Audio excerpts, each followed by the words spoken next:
Hey everybody, welcome back to Clark's Kitchen.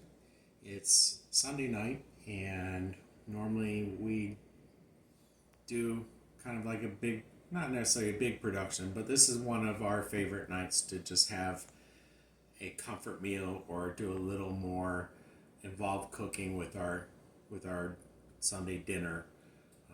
Kind of end out the week or start the week, however you want to look at it, but we usually take a little bit more time with things and whatnot. So tonight we're going to do a curry chicken, and what I got here is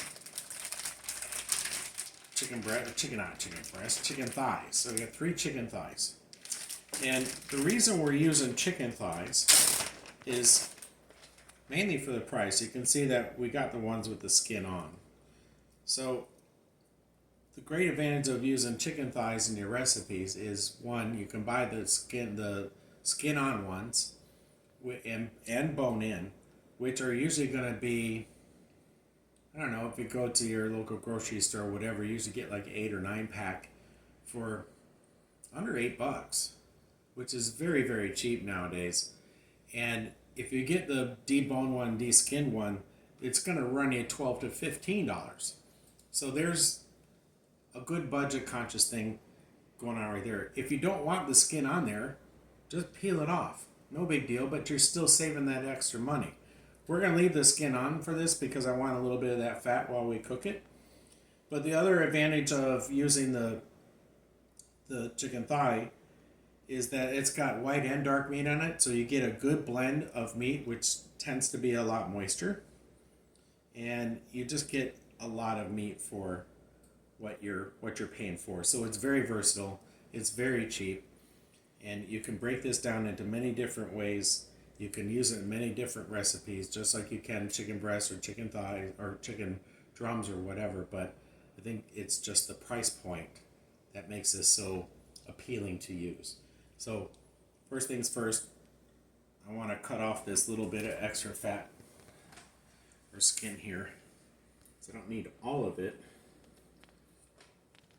We're just going to put it in the bowl.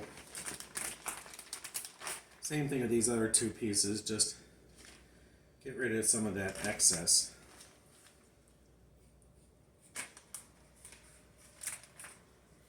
Yeah, see, there's a big flap tucked up underneath there.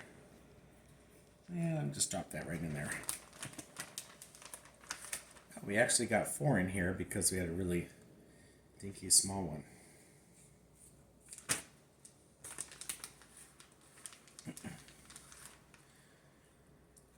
So we love chicken around here. It's a very easy protein to work with. Very versatile.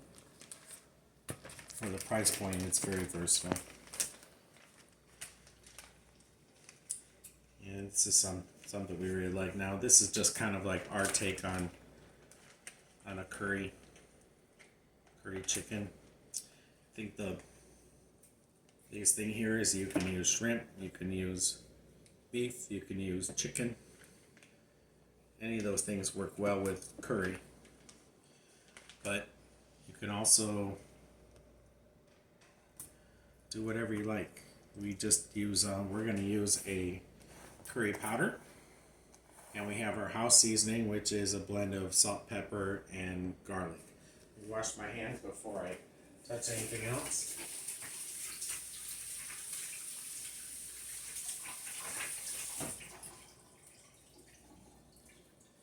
You know, as far as seasoning needs go, we use our house seasoning.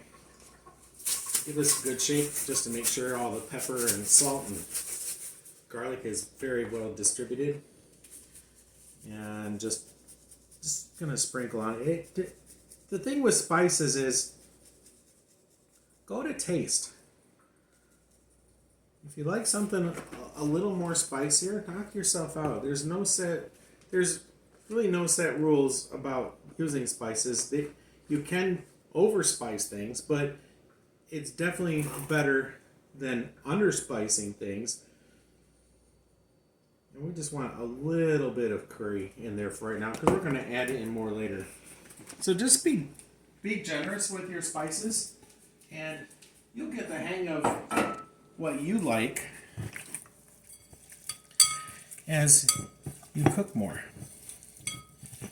So we're just gonna work the spices in there, these chicken breasts. So what we're gonna do with these, I'm gonna sear them off real quick.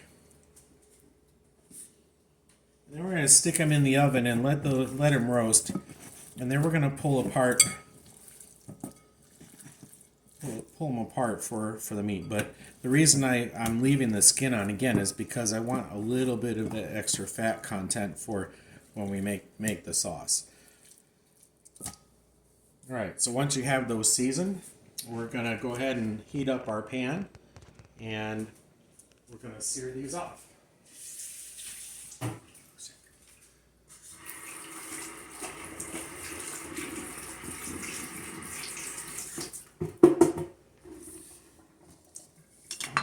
Olive oil.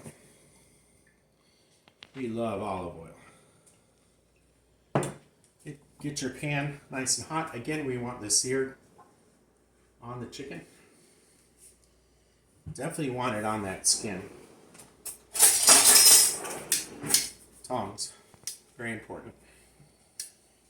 And we're not going to sear these all the way through. Again, we're going to let the oven kind of do the long work for us. All we're looking for to do here is just to sear off that skin, get a little crispy, break down that fat a little bit on there, and get some of that fat going into the bottom of the pan, which we're going to use, in our sauce later. Flip it over for another minute or two, and then we'll stick it in the oven. We've got the oven preheating at 350 degrees, and we're just going to let it go probably for about 25 to 30 minutes or so until the chicken is falling completely off the bone or easy to pull off the bone. That's the reason why we want to roast this.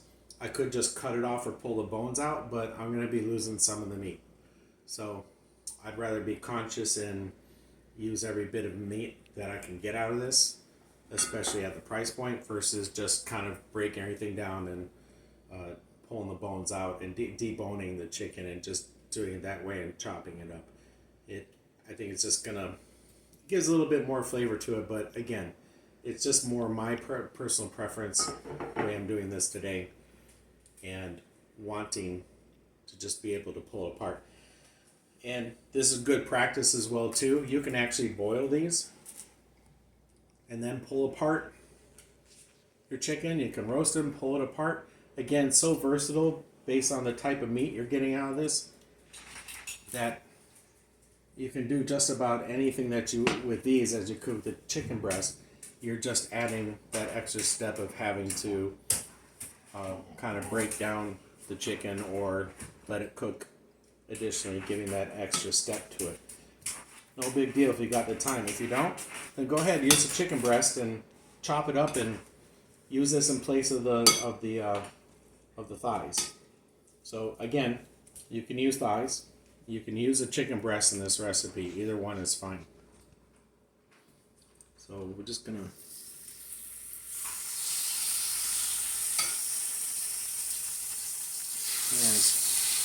just get hot.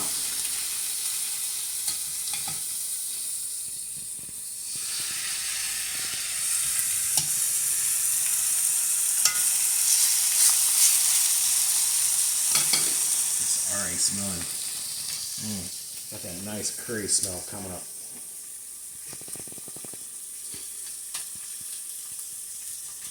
I went skin side down first because I want to crisp this. And then I'm going to flip it over, and then we're going to put it in the oven and let it continue cooking the rest of the way. So, one of the things, and we're going to approach most of the things we do here as if you are a home chef, not a professional chef. And these are just some of the things that I learned working in restaurants that I'm passing along for home chefs to make things easier. So one of the biggest things, I remember your mom was always saying, you didn't like something when you were a kid. She put some kind of food in front of you that you just couldn't stand. You just look at it and went, ew, gross. And then what did you do? You took your spoon or your fork or your finger and you pushed it around the plate or whatever. And the first thing your parents said is, don't play with your food. Don't play with your food. That still holds true all these years later. So The thing is here, you don't want to just keep turning your chicken. Oh, well, let's see if it's done. Let's turn it over. No. Don't play with your food. You gotta start building in your head and watching your food as it cooks. When is the best time to flip it? Control your temperature. If you control your temperature, you can control your food. And that's what makes good food good. And it stops that whole process of overcooking. And it's very easy to overcook for most home chefs, or to burn things and whatnot.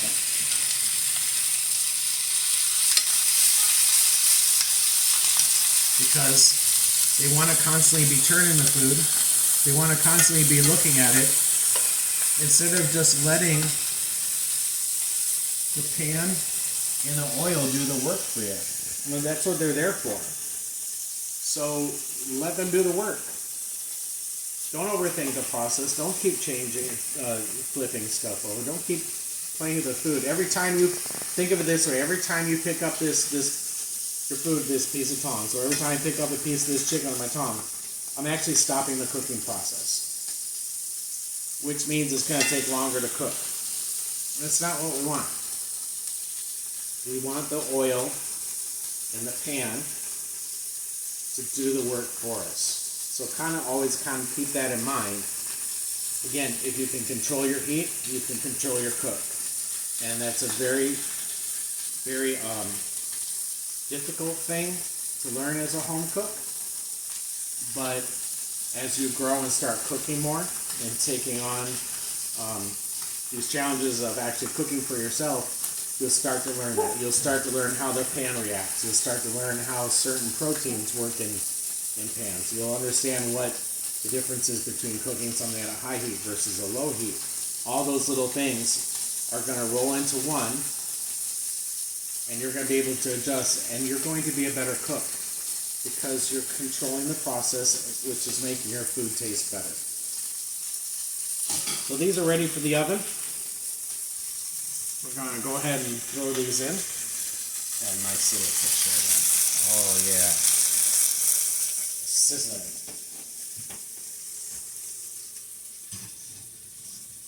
Always make sure you use an oven-safe pan when you're using your oven to roast something. So cast iron is a great choice in that regards.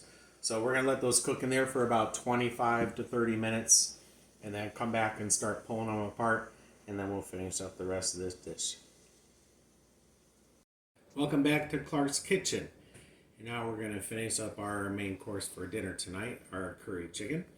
Chicken came out of the oven and we broke it down a bit, and look at how much chicken we got. That. It's wonderful.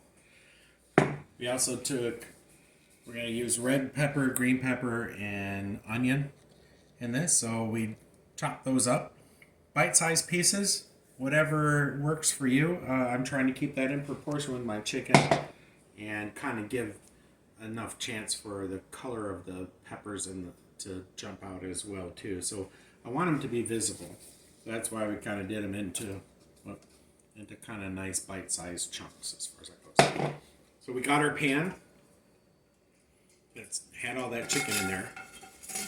If you don't know the technical term for what's on the bottom of this pan, it's called frond, F-R-O-N-D, and this is what we call pan frond. And this has a ton of flavor in it. So as long as it's not scorched, then you should be using that for your flavors and to kind of elevate your dishes and to incorporate what you did from your protein back into the flavors of your dish. So we're just going to let that heat up. And then we're going to add some chicken stock here in a minute. Excuse me. So once this heats up, we use chicken stock to break down and loosen up all that frond on the bottom of the pan, so we can incorporate that into the sauce. And then we got We're going to be adding some more curry powder, obviously, because we're making a curry chicken. And then we're going to use some basil and some coconut, cream of coconut, to give it that little bit of extra like Thai flavor to it. Now, if you don't know where to get this, you can get this very easily at Walmart or probably any of your grocery stores. But it's tricky finding it. You want to go down your beverage aisle and look in the section where, probably on the side where all the wines are, they should have an area where it has all of your mixers, like your margarita mixers, your cocktail onions, salts, things of that nature. There's some other products there. They're bitters. Would be another good place to find this, but this will be up there on the shelf with all those mixers. So keep an eye out for that. It lasts a long time and is very versatile for many other things, including pina coladas. Alright, so our pan's starting to heat up now. I can actually smell some of that curry coming out from where we dressed our chicken earlier. Just a little bit of chicken stock. I just want enough to break down all of that fond that's in the bottom of that pan. Get that incorporated into our dish. If your chicken stock starts to evaporate before it's all loose, just add a little bit more. We're going to be adding other liquids in here.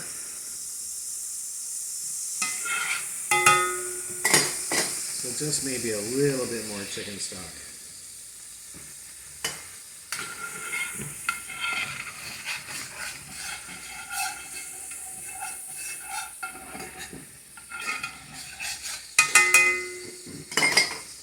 And then we're going to add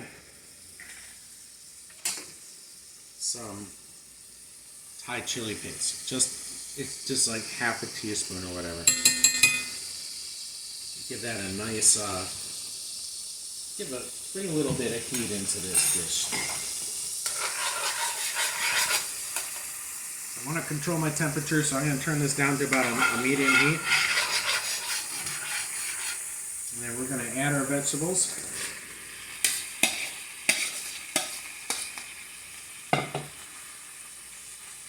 Those saute on.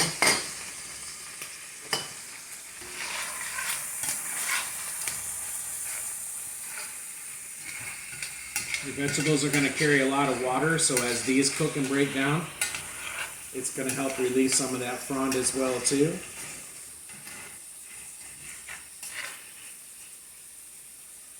It's already smelling so good.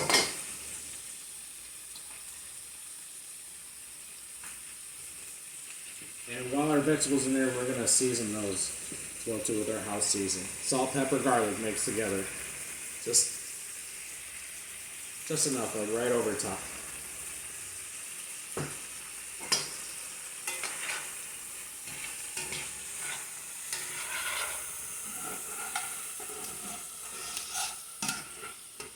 Just kind of let those vegetables break down a little bit. We do have our rice going, so that should be done shortly.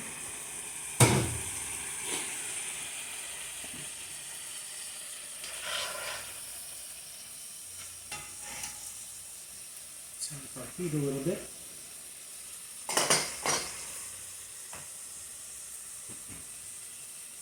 And we're just kind of like in a waiting period here, so we got to fill some dead air. Tell us what you like about this recipe so far, or if there's other curry recipes that you have that you like.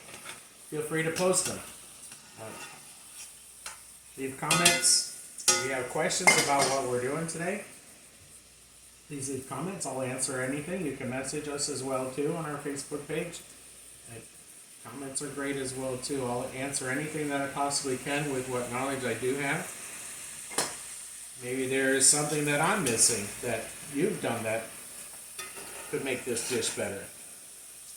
That's the one thing that we need to get across here as well too, with this being like a home cook kind of deal and what we're what we're doing here is not everything's going to be to everybody's like or taste.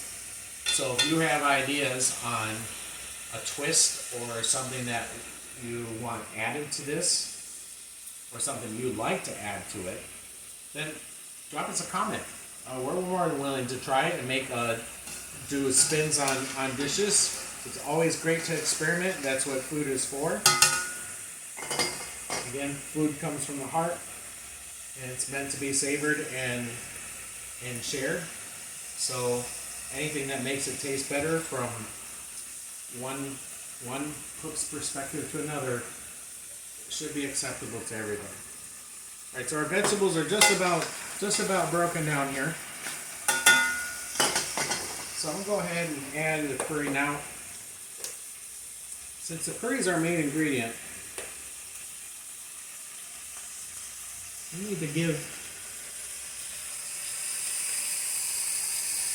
it a chance to color our dish. So put in as much in as you like. You can't say no to curry. Sorry. We just want enough. You can see the vegetables right here. They're just, see, we need just a little bit more there.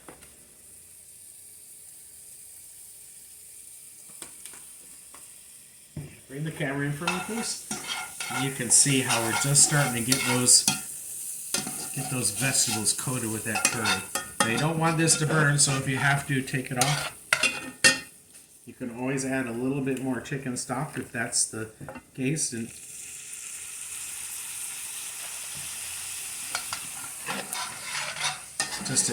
see, that's what we want.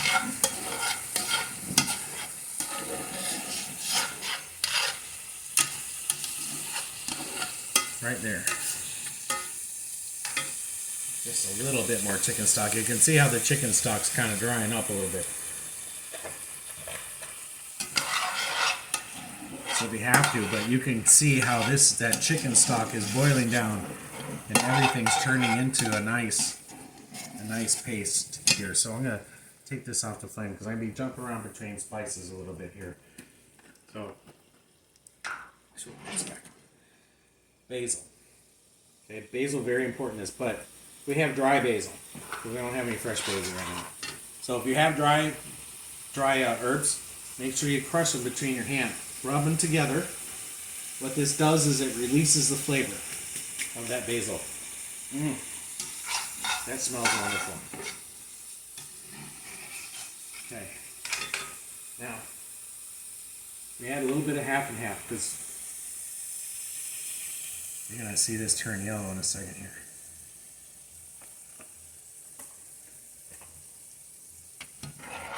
Yeah, see how that's got that wonderful. That was about a tablespoon of basil, I would say. Add more if you like, if you want. Add less if you want. If you have fresh basil, this is a key thing though. If you have fresh basil, don't add it till last. This should be the last thing that goes in there. The basil will break down. It's going to turn your sauces a different color than what you want. So it's very important to add fresh herbs last. We're going to take our cream of coconut. Not only is this going to give flavor to our dish, it's actually going to help thicken it as well too. So that's maybe about 2 tablespoons right there.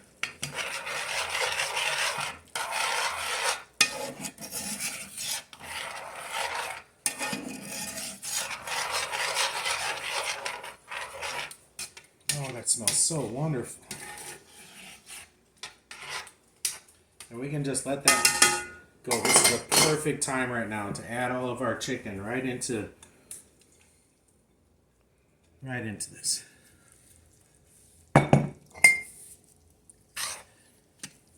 Give that another stir. Look at that.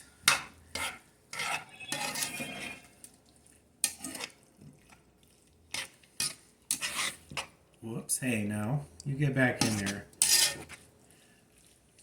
So it's fine. You can see where just adding that chicken in there has kind of not necessarily soaked up our liquids, but it's distributed in them to where it doesn't look as soupy now. So what we're going to do is just kind of let that simmer for a bit while we get everything plated. And hopefully this is a very simple recipe if you've been able to follow along. Again, if you have questions, please leave them and we'll answer as what we can. And what we'll do from here is we're going to just let this simmer, let our rice finish, and then when that's done, we'll post up a picture of the finished dish for you. So for now, thanks for watching, and we'll see you again at Clark's Kitchen.